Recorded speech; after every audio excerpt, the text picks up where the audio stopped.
What's going on there, everyone? Today's article is going to be about, or from Fox, about today they had hearings in the House about reparations. This isn't the first time, it probably will not be the last time. But let's get into the article real quick.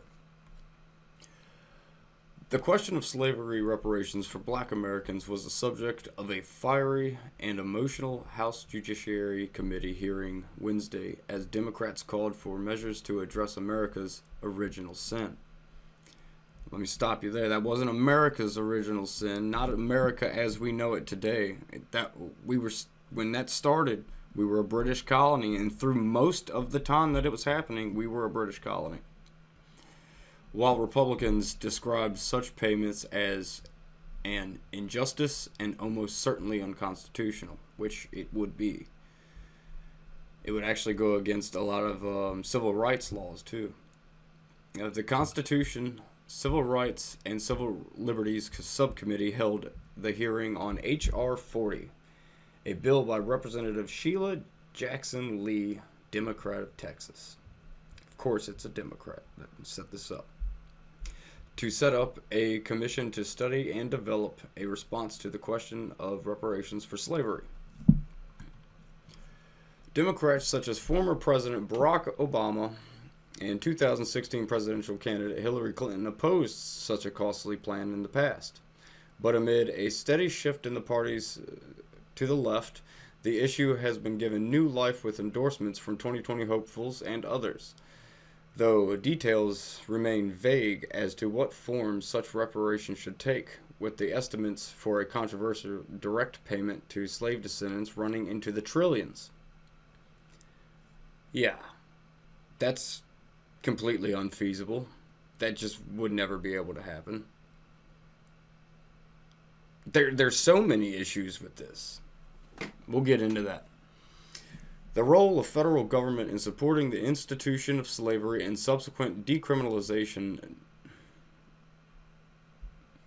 directed against blacks and an injustice that must be formally acknowledged and addressed, Jackson Lee said.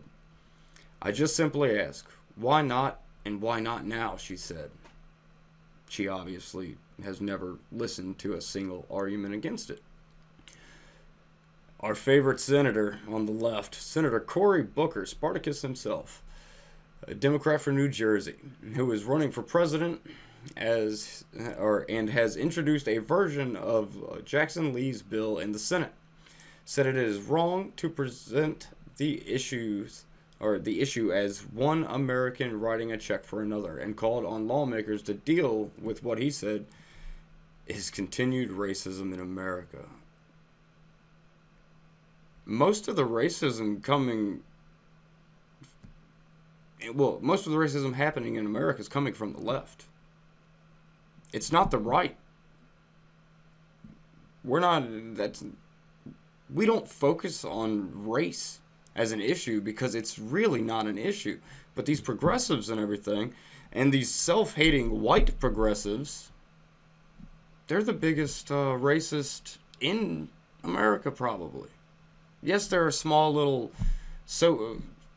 people label them as right-wing, but I have arguments about that. Yes, there are some of those groups, but they're few and far between. The modern progressive group is way bigger. What is it, 8% of the party? That's pretty big. But yeah, they're more racist than anybody. Case in point, reparations for white people. About something that happened generations ago, and was abolished 154 years ago.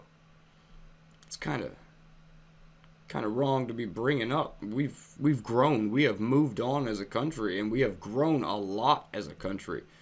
We have the best civil liberties and freedoms across the board for everybody than anywhere else in the world. Come on. Blah, blah, blah, blah. Citing racial disparities on the issues such as health and education, he said America has a criminal justice system that is indeed a form of new Jim Crow. That is retarded. I'm not even gonna. Oh, that just kind of blew my mind a little bit. Okay, the new Jim Crow. That's something else. And so we as a nation have not yet truly acknowledged and grappled with racism and white supremacy. Why is it only the left that... the left see whites as supreme. That's why they always have that argument about white supremacy. Because for something about the way they think, they see us as better. And they think that all of us feel like we're supreme. We are equal people. We are an equal people. If you are under the American flag, you're equal. That's pretty much how it works. Ugh. White supremacy that has tainted this country's founding and continues to persist in those with deep racial disparities and inequalities today, he said. No. It's just not like that. It's really not like that. Republicans, meanwhile, recognized the horrors of slavery, true, but said that reparations were not the way forward. Congressman Mike Johnson, Republican of Louisiana, was booed and heckled during his remarks, putting aside the injustice of monetary reparations from current taxpayers for the sins of a small subset of Americans from many generations ago. The fair distribution of reparations would be nearly impossible when one considers the complexity of the American struggle to abolish slavery, he said. That was a very well stated thing. I liked it. Of course, I'm going to like it a little bit because it made sense. He quoted a former NAACP assistant director in calling reparations an illogical excuse me, I tell you what, my brain is just halfway not working because there is a little fly flying around me and it bounced in my face a minute ago. An illogical, diversionary, and paltry way out for guilt-ridden whites. The progressive left. And was booed for saying such measures would almost certainly be unconstitutional on their face. His remarks echo those of Senate Majority Leader Mitch McConnell, Republican of Kentucky, who said Tuesday he didn't agree with plans for reparation. I think we're always in a work in progress in this country, but no one currently alive was responsible for that. I don't think we should be trying to figure out how to compensate for it. First of all, it would be pretty hard to figure out who to compensate, he said. No, I don't think reparations are a good idea. At another point in the hearing, Texas Representative Louis Gohmert accused Democrats of having racist in the ranks decade ago and added, "It is important that we know our history and we not punish people for the sins of their predecessors in the Democratic Party." Ouch. At that point, someone in the audience shouted, "You lie." No, he didn't, because if you look at the areas that slavery was happening in, back in the day, they were Democrats. Southern Baptist Democrats. No offense to modern day Southern Baptist Democrats, because I know it's been a long time since then. No worries. But, yes, that was a Democratic thing. It was not Republicans doing that. The switch, I don't know when the switch happened, but Republicans have always been, we were the party that took down slavery. Democrats were the party holding on to it. Read some books. Death of a Nation's a really good one. The Big Lie. These are both by Dinesh D'Souza. Great books. A lot of information in there that a lot of people just don't know. Or they don't care to know because it goes against the narrative they want to push. Activist and actor Danny Glover testified at the hearing, as did author... I'm gonna say Coates, because I'm gonna tear up that name trying to pronounce that, who wrote an influential 2014 essay on the subject and criticized McConnell by name in Wednesday's hearing. He said that America was paying out pensions to their heirs of the Civil War veterans into this country and still honors 100-year-old treaties. Many of us would love to be taxed for the things we are solely and individually responsible for, but we are all American citizens and thus bound to a collective enterprise that extends beyond our individual and personal reach, he said. But Quillette writer Coleman Hughes said that while he believed the failure to pay reparations directly to freed slaves after Civil War to be one of the greatest injustices ever perpetrated by the U.S. government, he asked whether our desire to fix the past compromises our ability to fix the future. Well, that's what they should have done with this whole situation. If they really wanted to have set that straight, they should have just did it back then. That would have made the most sense.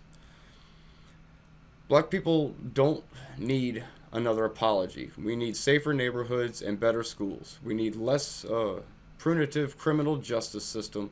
We need affordable health care, and none of these things can be achieved with reparations for slavery, he said to some boos and onlookers. Well, that's very true. That's very true. There are things we can do as a country for the black community. A lot of things need to be done because a lot of money doesn't go into them from any investors and stuff like that, and that needs to change. I know Trump did pass something quite a while ago where he was incentivizing urban areas. I say urban because, politically correct. But, not really. But, yeah, the black urban areas, there is incentives to bring businesses in there.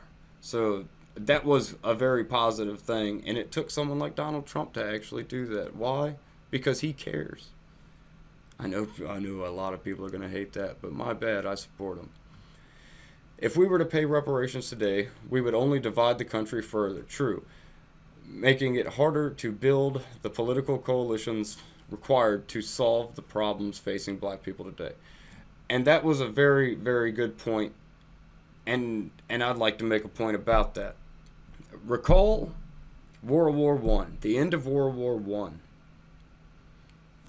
Just bear with me. The end of World War I, Germans were made to pay pretty much reparations for starting the war to all the countries that were in the war and affected by it.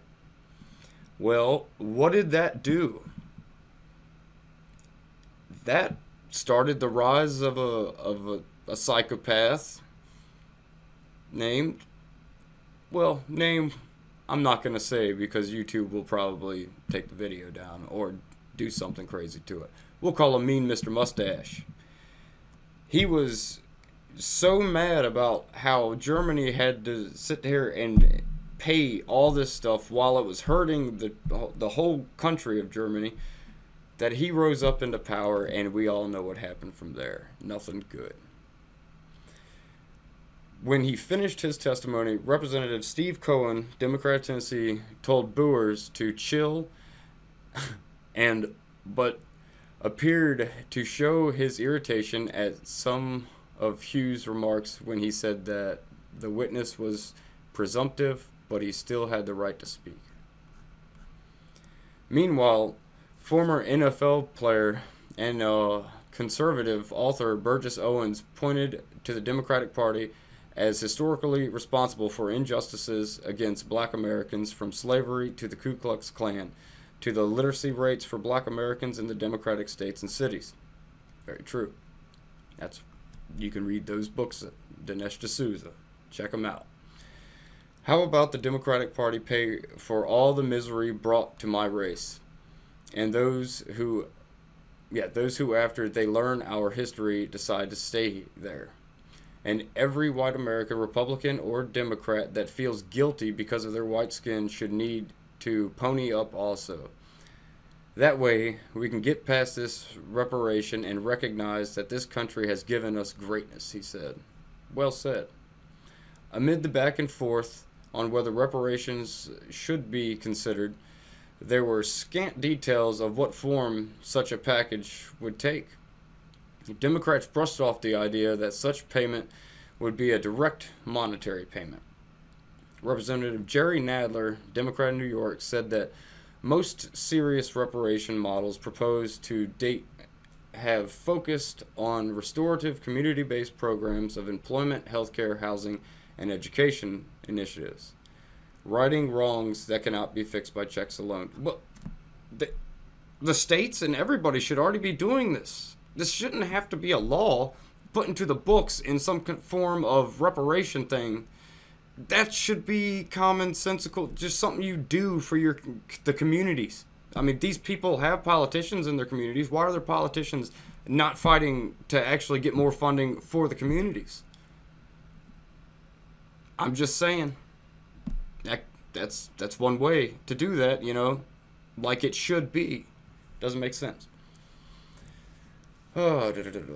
This echoes proposals by top 2020 Democrats who have been vague about the form of reparations would take. Senator Kamala Harris, Democrat of California, suggested to the GRIO in February that it could include a generic tax credit to families making under $100,000 and much less controversial proposal. No. No. Senator Elizabeth Warren, Democrat Massachusetts, meanwhile, has gone a step further and said that Native Americans, there's no such thing except for the Mexicans, they should be part of the conversation. No, because actual, Indian, Native American, as in Indian, aren't native. Sorry, God, they didn't come from here. I would say Mexicans are Native Americans, but I'm not going to say that the American Indian is a Native American, because everyone knows they came across from Eurasia via the land bridge that used to be around there. But yeah, so she, and why is she even fighting for them anymore?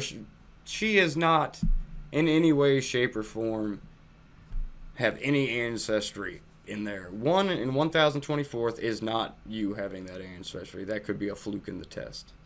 And I think it was more Peruvian than it was Native American.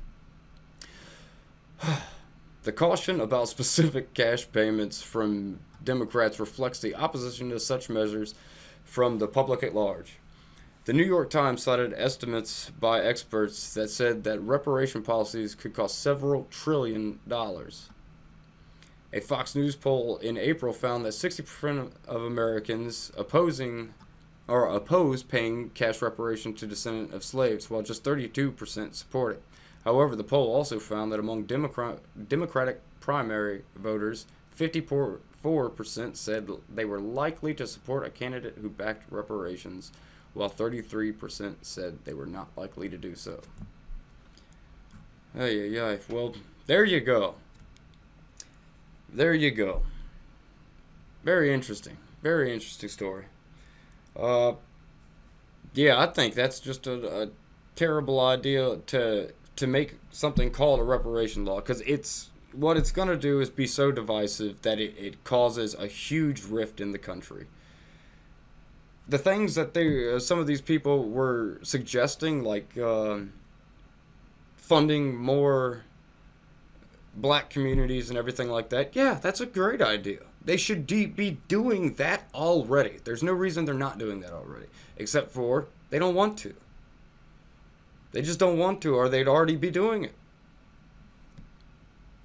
But yeah, as there's just it's too much problems with trying to make whites pay reparations. Like strictly just whites paying the reparation. It would be impossible, because you got to think about how many whites since 1865 have immigrated here.